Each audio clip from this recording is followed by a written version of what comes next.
कीन कफन जान ससुराल सब जिहेगे।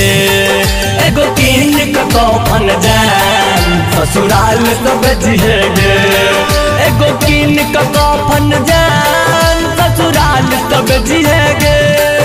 एगो कीन कफन जान ससुराल सब जिहेगे।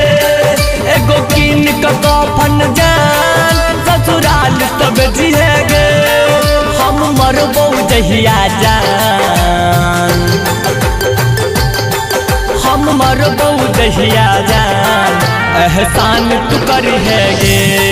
हम मरबो जहिया जान एहसान तू करिहेगे। एगो कीन कफन जान ससुराल सब जिहेगे।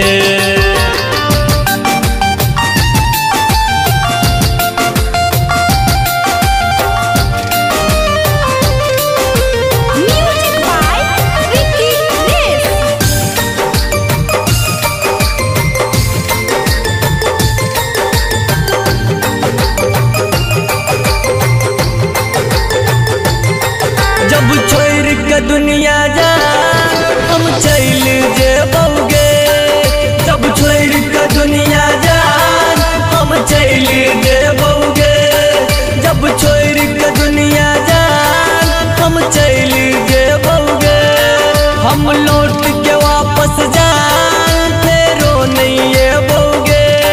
हमर मरलो के बाद जान हमर मरलो के बाद जान दिल नहीं तू दुखइहेगे। हमर मरलो के बाद जान दिल नहीं तू दुखइहेगे। एगो कीन कफन जान ससुराल सब जिहेगे।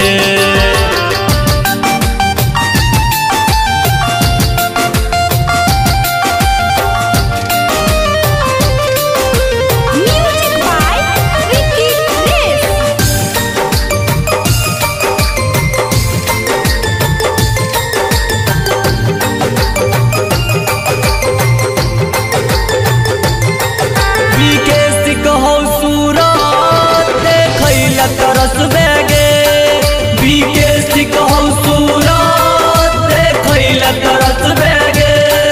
बीकेस कहू सूरत देखैला तरस बेगे। जब याद ये तो हमर जान खूब तू कन बेगे। बॉबी अभिमन्यु के